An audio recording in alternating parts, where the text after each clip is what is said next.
Hi everyone.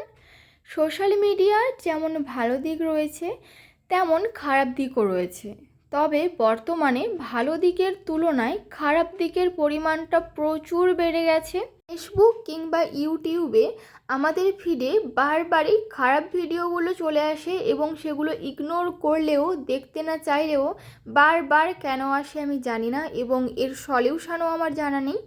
তবে YouTube অ্যালগরিদমের এক্ষেত্রে অনেক পরিমাণ খামতি আছে।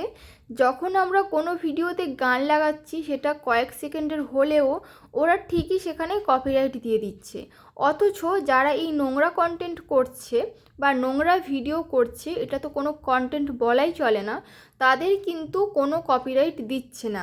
এর কোনো সলিউশন আছে কি না বা এর কি ব্যাপার স্যাপার সত্যিই জানি না, তবে এর প্রভাব বেশি পড়ছে বাচ্চাদের ওপর এবং টিনেজারদের ওপর। আমরা সোশ্যাল মিডিয়াতে মানুষকে ভালো কোনো মেসেজ কিংবা কোনো ভালো ভিডিও দিলেও ইউটিউব সেই ভিডিও প্রায় কারুর কাছেই পৌঁছয় না, আর এই খারাপ ভিডিওগুলো ঠিক কিন্তু অন্যের ফিডে পৌঁছে দেয়। আর এখান থেকেই আরও বেশি বেশি জন ইন্সপায়ার্ড হচ্ছে এরকম নোংরা ভিডিও তৈরি করার জন্য। তো যাই হোক, এইসব বাদ দিয়ে এখন আমি যেটা করছি সেটা হচ্ছে বোগেনভিলিয়া গাছের পটিং। এখন আমি মাটি রেডি করব। তো শীতকালে আমি যেই গাঁদা গাছটা লাগিয়েছিলাম ওই পটটাতে এবং ওই মাটিতেই আমি পটিং করব। আর শীতকালীন গাছের মাটির উর্বরতা এবং পুষ্টিগুণ কিন্তু সেমই থাকে, কারণ এই কয়েক মাসে গাছ বেশি খাবার খেতে পারে না। তো আজকে মাটি চেঞ্জ করব না, ওই মাটিতেই করব। তো ওই মাটিতে মিশিয়েছি আমি 3 মুঠো শিনকুচি, হাড়কুচি এবং সর্ষের খোল, আর কিছুটা কলার খোসার গুঁড়ো।